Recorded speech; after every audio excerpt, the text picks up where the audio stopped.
Bonjour à tous, avec l'aide de Dieu, le Hayom Yom du 5 Tishri. Tout d'abord, le Rabbi nous dit, il faut étudier le Chumash du jour, le Teilim du jour, le Tanya du jour. Puis, suite à ce qui a été dit dans le Hayom Yom du 3 Tishri, que Veshavta Davaye Lokecha, qu'il faut retourner vers Hashem jusqu'à que Havaye, Yud Kevavke, le tétragramme, le niveau de divinité qui est au-delà de la nature, va devenir Elokecha, va devenir ta nature.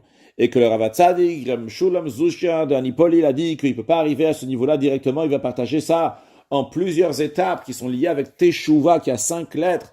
La première lettre représente le verset Tamim Teyim Hashem Lokecha qu'on a appris dans le Hayom Yom d'hier, tu seras intègre avec l'Éternel ton Dieu. Puis la deuxième lettre, donc le Shin, c'est Shiviti Avaye le Negdi Tamid, c'est le verset qui dit que je place l'Éternel toujours face à moi.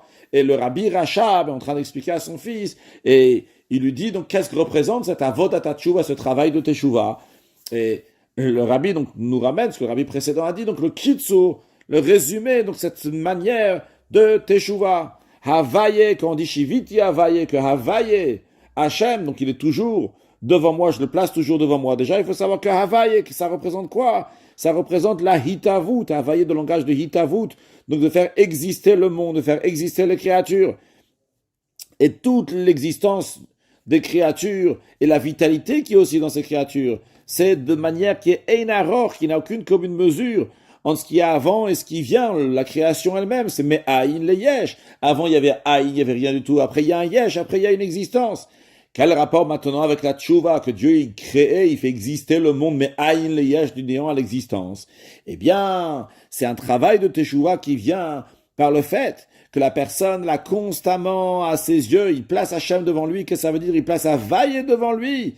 La Havaya du monde, l'existence du monde entier. À chaque instant, il réalise que c'est Hachem qui fait exister ce monde. Et donc, il n'y a rien qui est important dans ce monde. La seule chose, c'est Akadosh Baruch Hu, c'est Dieu, parce que ce monde entier, toute son existence à chaque instant, c'est uniquement Hachem. Que Dieu fasse que très prochainement, on va voir cela. Lorsque Venigla Kvod Hachem verra au Kol Basar Yardav, que Hachem va se révéler ici sur terre, et toute chair va voir qui pi avaye diber, que tout vient et existe grâce à Dieu, Mashiach, now, un excellent Yom.